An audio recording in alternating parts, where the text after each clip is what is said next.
Hi friends, welcome to Simis Nadan Kitchen. ഇന്ന് ഞാൻ ചെയ്യാൻ പോകുന്നത് പൊട്ടറ്റോ വെച്ചിട്ട് ഓംലെറ്റ് ആട്ടോ. അപ്പോൾ ഇത് വളരെ ടേസ്റ്റി ആയിട്ടുള്ള ഒരു ഓംലെറ്റ് ആണ്. ഇതാണ് അതിന്റെ ടെക്സ്ചർ. നമ്മൾ മുട്ടയും ഉരുളക്കിഴങ്ങും ഒക്കെ ചേർത്തിട്ടുള്ള ഒരു ഓംലെറ്റ്. ഇത് കുട്ടികൾക്ക് ലഞ്ച് ബോക്സിൽ കൊടുത്തു വിടാനും അതുപോലെ തന്നെ ബ്രേക്ക്ഫാസ്റ്റ് ആയിട്ട് കഴിക്കാനും ഒക്കെ നല്ലൊരു ഡിഷ് ആട്ടോ. ഇത് ഉണ്ടാക്കിയെടുക്കാൻ വളരെ എളുപ്പമാണത്. അപ്പോൾ ഇത് എങ്ങനെയാണ് ഉണ്ടാക്കുന്നത് നോക്കാം. ഇതിന് വേണ്ടത് 2 മുട്ട. അപ്പോൾ ഞാൻ ആദ്യമേ ഈ മുട്ടയൊന്ന് പൊട്ടിച്ചൊഴിക്കണേണ്.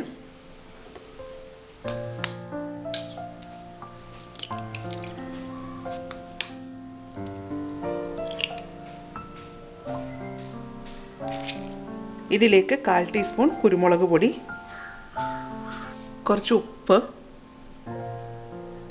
ഇനി ഇത് നന്നായിട്ടൊന്ന് അടിച്ചു വെക്കാം.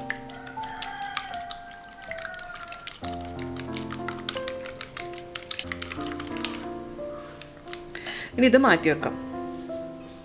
ഇനി വേണ്ടത് മീഡിയം വലുപ്പത്തിലുള്ള ഉരുളക്കിഴങ്ങ്. അപ്പോൾ ഇത് വളരെ ചെറുതായതുകൊണ്ടാണ് കേട്ടോ ഞാനിങ്ങനെ 3 എടുത്തേക്കണം. അപ്പോൾ ആദ്യമേ ഈ ഉരുളക്കിഴങ്ങ് നല്ല പൊടിയായിട്ടൊന്ന് അരിഞ്ഞെടുക്കണം. നല്ലപോലെ നൈസായിട്ട് വേണം കേട്ടോ അരിഞ്ഞെടുക്കാനായിട്ട്. അപ്പോൾ ഇത് ഞാൻ 4ആയിട്ട് കീറിയിട്ട് നല്ലപോലെ കനം കുറച്ചാണ് അരിയണത്.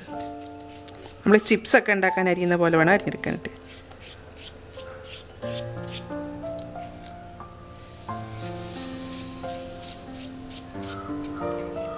അപ്പോൾ ഇത് വളരെ നൈസായിട്ടാട്ടോ ഞാനിത് അരിഞ്ഞെടുത്തേക്കുന്നത്. കണ്ടോ, ഞാൻ ഈ ഉരുളക്കിഴങ്ങിൻ്റെ അകത്ത് കുറച്ച് വെള്ളം കൂടെ ഒഴിച്ച് വെക്കുന്നുണ്ട് കേട്ടോ. അതല്ലാന്നുണ്ടെങ്കിൽ ഇത് അരിഞ്ഞ് വെക്കുമ്പോഴത്തേക്ക് ഇത് പെട്ടെന്ന് തന്നെ കറുത്തു പോകും. അപ്പോൾ ഉരുളക്കിഴങ്ങിൻ്റെ കളർ മാറാതിരിക്കാൻ വേണ്ടിയിട്ടാണ് ഇതിൻ്റെ അകത്ത് ഇങ്ങനെ വെള്ളം ഒഴിച്ച് വെക്കുന്നത്. വെറുതെ പച്ചവെള്ളം മാത്രം ഒഴിച്ച് വെച്ചാൽ മതി, ഉപ്പൊന്നും ചേർക്കണ്ട. അങ്ങനെ ഈ എല്ലാ ഉരുളക്കിഴങ്ങും ഒന്ന് അരിഞ്ഞെടുക്കട്ടെ കേട്ടോ. അപ്പോൾ ഞാൻ ആ 3 ഉരുളക്കിഴങ്ങും 3 ചെറിയ ഉരുളക്കിഴങ്ങും ഞാൻ കഴുകിയെടുത്തിട്ടുണ്ട്. ഇതുപോലെ വെള്ളത്തിലാക്കിയിട്ടുണ്ട്. ഇനി ഇത് നന്നായിട്ടൊന്ന് കഴുകിയെടുക്കാം. അപ്പോൾ ഇതിൻ്റെ അകത്തൊരു സ്റ്റാർച്ച് ഉണ്ടാവും, അത് പോകാൻ വേണ്ടിയിട്ടാണ് നമ്മളിത് കഴുകിയെടുക്കുന്നത്. 2 പ്രാവശ്യമൊക്കെ കഴുകി വെച്ചാൽ മതി. ഇനി കഴുകിയതിന് ശേഷം ഇതുപോലെ ഒരു അരിപ്പ പാത്രത്തിലേക്ക് മാറ്റണം കേട്ടോ. അപ്പോൾ ഇതിൻ്റെ അകത്ത് വെള്ളം ഉണ്ടാവും. അത് ഭയങ്കര നൈസായിട്ടല്ലേ നമ്മൾ അരിഞ്ഞെടുത്തേക്കുന്നത്. അപ്പോൾ ഇതിൻ്റെ ഇടയിലൊക്കെ വെള്ളം ഉണ്ടാവും. ആ വെള്ളം പോകാൻ വേണ്ടിയിട്ടാണ്.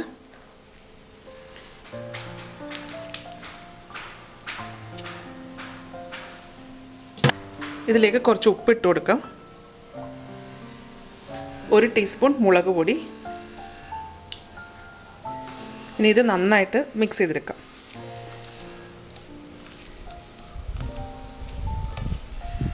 നമ്മളിപ്പോൾ ഇട്ടിരിക്കുന്ന മുളക് പൊടി എല്ലാ ഉരുളക്കിഴങ്ങിലും നന്നായിട്ട് പിടിക്കണം കേട്ടോ. അപ്പോൾ അതുപോലെ വേണം ഇത് പുരട്ടിയെടുക്കാനായിട്ട്. ഇനി ഇത് നമുക്ക് ഒരു സൈഡിലേക്ക് മാറ്റി വെക്കാം. ഇനി വേണ്ടത് ഒരു കുഞ്ഞി സവാളയും പച്ചമുളകും ആട്ടോ. അതും ഇതുപോലെ തന്നെ നല്ല പൊടിയായിട്ട് വേണം അരിഞ്ഞെടുക്കാനായിട്ട്.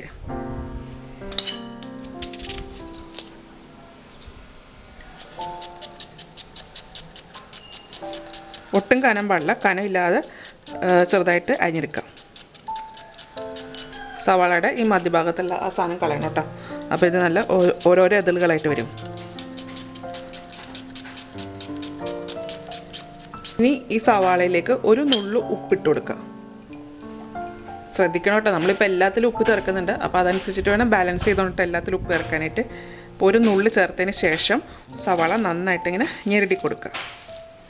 അതിങ്ങനെ എതിളുകളായിട്ട് ഇളകി വരാൻ വേണ്ടിയിട്ടാണ്.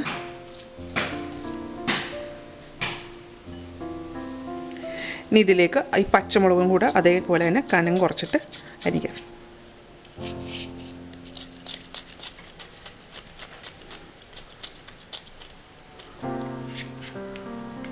ഇനി ഇത് ഒന്നും കൂടെ ഒന്ന് മിക്സ് ചെയ്യുക. ആ പച്ചമുളകും സവാളയും കൂടെ ഒരേപോലെ ആകുന്ന രീതിയിൽ.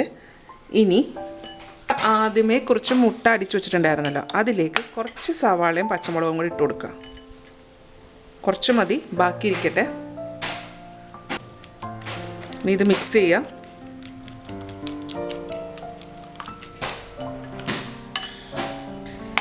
ബാക്കിയുള്ള സവാള നമുക്ക് ഈ ഉരുളക്കിഴങ്ങിൻ്റെ കൂട്ടത്തിലോട്ട് ചേർക്കാം.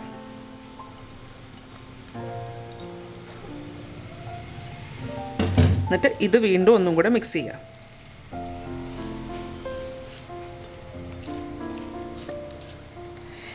ഇനി ഇതൊന്ന് ഫ്രൈ ചെയ്തെടുക്കണം നമുക്ക്. ഇനി ഒരു പാത്രം ചൂടാക്കാൻ വെക്കുക. അതിലേക്ക് കുറച്ച് എണ്ണ ഒഴിച്ചു കൊടുക്കാം.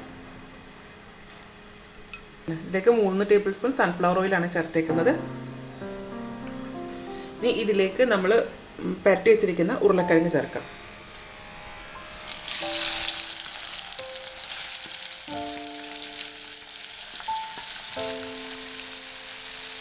ഇനി ഈ ഉരുളക്കിഴങ്ങ് എണ്ണയിൽ കിടന്നിട്ട് നന്നായിട്ടൊന്ന് വാടി വരണം.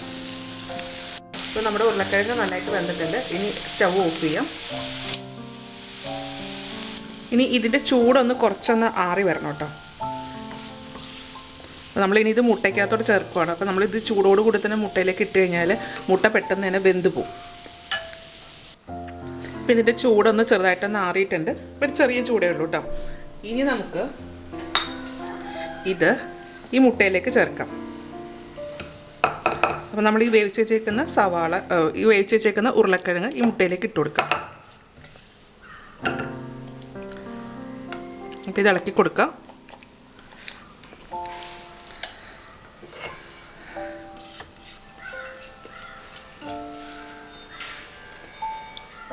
ഇത് ഫുള്ളായിട്ട് ഇതിൻ്റെ അകത്തേക്ക് ചേർക്കാം.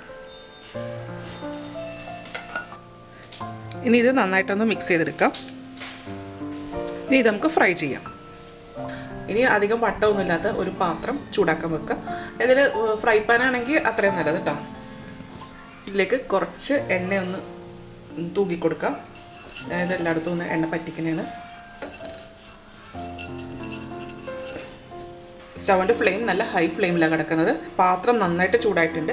ഇനി ഇതിലേക്ക് നമ്മൾ മിക്സ് ചെയ്ത് മുട്ടയുടെ ഇനി ഇതിലേക്ക് നമ്മൾ മിക്സ് ചെയ്ത് വെച്ചേക്കുന്ന ആ മുട്ട ചേർക്കാം.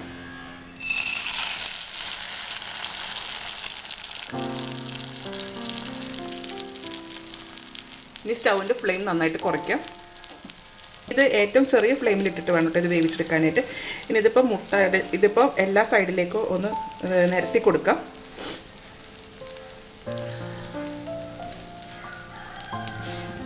അതിനുശേഷം ഇതൊന്ന് അടച്ചു വെക്കാം. ഇതിനി ചെറിയ ഫ്ലെയിമിലിട്ടിട്ട് വേണം കേട്ടോ ഇതിന് വേവിച്ചെടുക്കാനായിട്ട്. അപ്പോൾ ഹൈ ഫ്ലെയിമിലേക്ക് ഇട്ട് കഴിഞ്ഞാൽ മുട്ട പെട്ടെന്ന് തന്നെ അങ്ങ് കരിഞ്ഞു പോകും. അപ്പോൾ എത്രയും ഫ്ലെയിം കുറയ്ക്കാവോ അത്രയും ഫ്ലെയിം കുറച്ചിട്ട് ഒരു 2 മിനിറ്റ് നേരം വേവിച്ചെടുക്കാം. അത് കഴിഞ്ഞ് 2 മിനിറ്റ് കഴിയുമ്പോഴത്തേക്ക് നമുക്കിതിനെ വീണ്ടും മറിച്ചിട്ടിട്ട് ഒന്നും കൂടെ വേവിച്ചെടുക്കണം. ഇതിപ്പോൾ ഒരു 2 മിനിറ്റോളം ആയിട്ടുണ്ട്. നമുക്കെടുത്ത് നോക്കാം.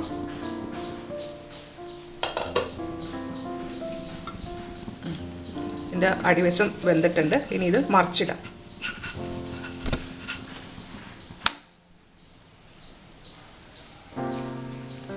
ഇനി ഇത് വീണ്ടും ഒന്നുകൂടെ അടച്ചു വെക്കാം. ഇനി ഇത് ഒരു സൈഡും കൂടെ ചിലപ്പോൾ നമ്മൾ മുട്ടയുടെ ക്വാണ്ടിറ്റി അധികം വരുമ്പോൾ കുറച്ചധികം സമയം ഇട്ടിട്ട് വേവിച്ചെടുക്കണം കേട്ടോ. ഇതിപ്പോൾ ചെറിയ 2 മുട്ടയല്ലേ ഉള്ളൂ. അപ്പോൾ അധികം സമയം വേഗമൊന്നും വേണ്ട. ഇത് പെട്ടെന്ന് തന്നെ അപ്പുറത്തെ സൈഡ് പെട്ടെന്ന് തന്നെ വെന്ത് വരും കേട്ടോ. ഇതിപ്പോൾ ഓൾറെഡി വെന്തും തോന്നുന്നു. ഇതിപ്പോൾ ആ സൈഡും വെന്തിട്ടുണ്ട് കേട്ടോ. ഇതിപ്പോൾ നമുക്ക് ഇതിൽ നിന്ന് മാറ്റാം.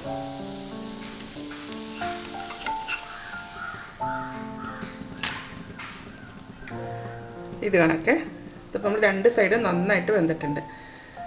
അപ്പോൾ നമ്മുടെ പൊട്ടറ്റോ ഓംലെറ്റ് റെഡി ആയിട്ടുണ്ട്. ഇനി ഇതിപ്പോൾ നമ്മൾ കട്ട് ചെയ്തിട്ട് വേണം സെർവ് ചെയ്യാം. ഇനി ഇതൊന്ന് കട്ട് ചെയ്തെടുക്കാം.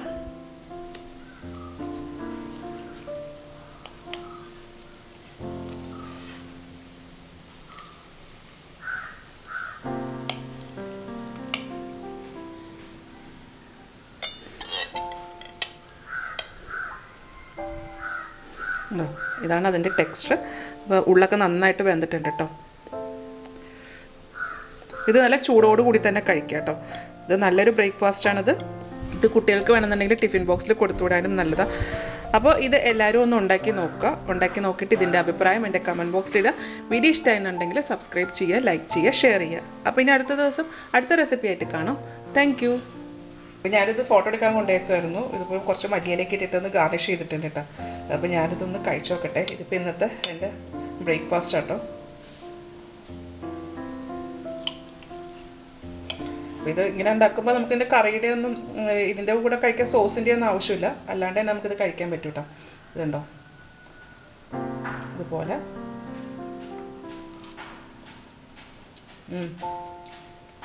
നല്ല ടേസ്റ്റ് ഉണ്ട് കേട്ടോ. ഇത് ഉരുളക്കിഴങ്ങും മുട്ടയും കൂടെ വന്നപ്പോൾ നല്ലൊരു ടേസ്റ്റാണ്. എനിക്ക് നല്ല ഇഷ്ടപ്പെട്ടു. അത് ഉണ്ടോ. എനിക്ക് തോന്നുന്നു ഇതിപ്പോൾ ഇങ്ങനെ മല്ലിയിലയും കൂടെ ഇട്ട് കഴിക്കുന്ന കേട്ടോ കുറച്ചും കൂടെ ടേസ്റ്റ് ചുമ്മാ കഴിക്കുന്നതിനേക്കാളും. മല്ലിയില ഇഷ്ടമാണെങ്കിൽ മാത്രം അങ്ങനെ ചെയ്താൽ മതി കേട്ടോ. അപ്പോൾ ഞാൻ എനിക്ക് നല്ല ഇഷ്ടപ്പെട്ടു കേട്ടോ ഇത്. അപ്പോൾ ഇത് എൻ്റെ ബ്രേക്ക്ഫാസ്റ്റാണിത്. എനിക്ക് നല്ല വിശക്കുന്നുണ്ട്. അപ്പം ഞാനിത് കംപ്ലീറ്റ് ആക്കട്ടെ. അപ്പം നിങ്ങൾ ഇതുപോലെ ഒരു ബ്രേക്ക്ഫാസ്റ്റൊക്കെ ഉണ്ടാക്കി നോക്കാം കേട്ടോ. അപ്പം ഇത് കഴിക്കുമ്പോൾ ചൂടോട് കൂടെ തന്നെ കഴിക്കണം കേട്ടോ. അതാണ് എപ്പോഴും നല്ലത്. അപ്പോൾ ഇനി നമുക്ക് നാളെ ഒരു വേറെ റെസിപ്പി ആയിട്ട് കാണാം കേട്ടോ.